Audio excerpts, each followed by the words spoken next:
اور آگے کہتا ہے والملک لا شریک لک، بادشاہی تو ہی ہے، تیرے ہی لیے ہے خاص، اس میں تیرا کوئی شریک نہیں۔ میرے بھائیوں، تلبیہ کی الفاظ اور کلمات اگر ایک انسان سمجھ بوجھ کر کے پکارے، شعور اور ادراک کے ساتھ پکارے، تو بتائیے کہ جو شخص مسلسل کئی دن تک اس بات کا اعلان کر رہا ہے کہ بادشاہی اے اللہ تجھے زیبا، ہم تیرے ساتھ کسی چیز کا کوئی شریک نہیں ٹھہرائیں گے، وہی انسان پھر کسی اور کے سامنے سر اطاعت کیسے جھکا سکتا ہے؟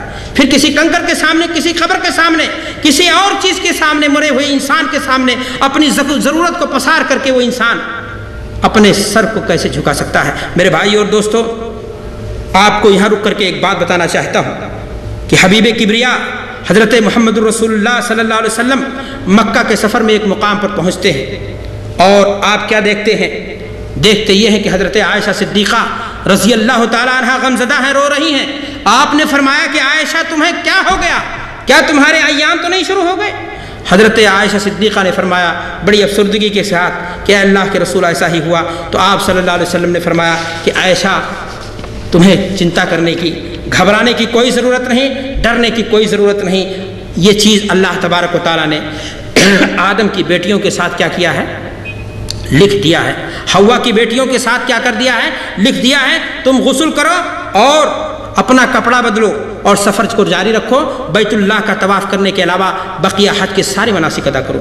میرے بھائیوں، اگر آپ حج پر جا رہے ہیں، آپ کے ساتھ آپ کی بیوی ہے، آپ کی بچی ہے، آپ کے عزیز و اقارب میں سے کوئی عورت ہے، تو آپ بھی اس مسئلے کو جانیں کہ یہ انسانی فطرت کے تقاضے کے مطابق اگر اس کو مہینے کا کورس آ گیا تو اللہ کے گھر کا طواف چھوڑ کر کے بقیہ حج کے سارے کام کہاں ہیں؟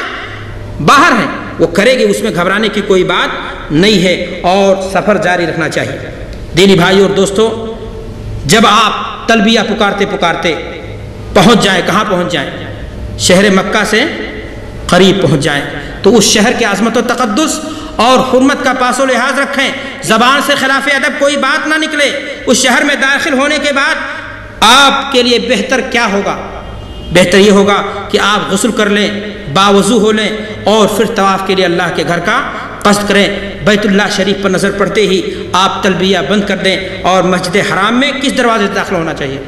باب بنو شیبہ سے، کسی بھی دروازے سے داخل ہوں، لیکن اگر موقع ملے تو سنت کا تقاضا یہی ہے کہ آپ باب بنی شیبہ سے داخل ہوں اور دعا پڑھیں، وہی دعا جو عام طور پر مسجد میں داخل ہوتے وقت پڑھی جاتی ہے کہ اعوذ باللہ العظیم و بوجہہ الکریم و سلطانہ القدیم من الشیطان الرجیم اللہم افتح لی ابواب رحمتک۔ اور اس کے بعد آپ کہاں جائیں گے؟ سیدھے حجر اسود کے پاس۔ اب کیا کریں گے؟ بولیے۔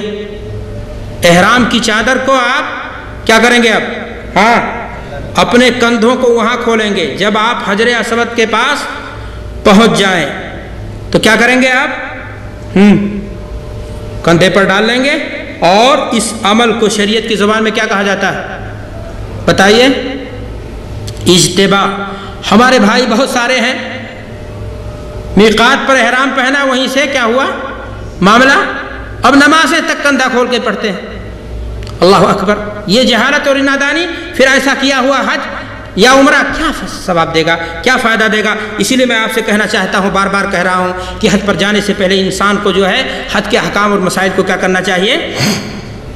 سیکھ لینی چاہیے۔ طواف کی ابتدا کرنے سے پہلے آپ کیا کریں گے؟ بولیے۔ بسم اللہ واللہ اکبر پڑھ کر اگر ممکن ہو سکے تو حجر اسود کو آپ کیا کریں گے؟ بوسہ دیں گے، اور اگر ممکن نہ ہو تو وہاں سے کیا کریں گے؟ آپ بیت اللہ کو بائیں طرف رکھ کر اس کے دائیں طرف سے کیا کریں گے؟ چکر شروع کر دیں گے۔ طواف کے دوران نبی کریم جناب محمد رسول اللہ صلی اللہ علیہ وسلم نے اپنے 3 چکروں میں کیا کیا تھا؟ رمل کیا تھا۔ آپ بھی رمل کریں۔ اور رمل کا کیا معنی ہے؟ دل کی چال۔ فوجی پریڈنگ دیکھیے کہ نہیں دیکھیے؟ چھوٹے چھوٹے قدموں کو اٹھاتے ہوئے چلنا۔ اب آپ کہہ سکتے ہیں کہ اتنی زیادہ بھیڑ ہوتی ہے کہ اس میں یہ کام ممکن؟ بلا شبہ حج میں لڑائی نہیں، حج میں دھکم دھکا نہیں، کسی کو تکلیف نہیں پہنچانا چاہیے۔ اور بالخصوص آپ کو اس بات کا احساس ہونا چاہیے کہ اس وقت آپ محرم حالت احرام میں ہیں، پھر بھی اگر کسی کو آپ نے تکلیف پہنچائی تو پھر کیا باقی رہ گیا؟ تو میرے بھائی اور دوستو، ایسی صورت میں انسان کو دل میں نیت کرنی چاہیے کہ میں کیا کر رہا ہوں؟ رمل کر رہا ہوں، اور جب موقع ملے تو قدم کو ہلا دیجئے، اور اگر نہیں موقع ملتا ہے تو ایسی صورت میں کوئی بات نہیں ہے، اور آپ اپنا سفر جاری رکھیے، اور آدمی جو ہے اپنا طواف کو کیا کرے جاری رکھے۔ میرے بھائیوں، یہاں پر رک کر کے میں ایک بات کہنا چاہتا ہوں کہ رمل آپ نے دیکھا کہ دل کی چال، اکڑ کر کے چلنا۔ لوگ کہتے ہیں اللہ کے سامنے جھک جاؤ، اکڑ کر کے چلنے کی کیا بات ہے؟ جی ہاں، کبھی اکڑی ہوئی گردن جب اللہ کے سامنے جھک جائے تو عین عبادت، اور کبھی اکڑ کر کے چلنا یہ کیا ہے؟ یہ بھی عبادت ہے۔ اب وہ سما نہیں، وہ دشمن نہیں، وہ لوگ نہیں، مکہ کے وہ مشرک نہیں۔ آپ کو معلوم ہے کہ اللہ کے رسول جناب محمد رسول اللہ صلی اللہ علیہ وسلم جب اپنے ساتھیوں کے ساتھ مکہ حج کے لیے آئے تو انہوں نے کہا ان کو وَهَنَتُهُمْ حُمَّ یَثْرِبَ، مدینہ کے بخار نے ان کی کمر توڑ دی ہے۔ تو اللہ کے رسول نے کہا ساتھیوں ذرا اکڑ کر کے دکھا دو کہ ہمارے جسم گرچہ کمزور ہے، ہم دیکھنے میں گرچہ دبلے ہیں، لیکن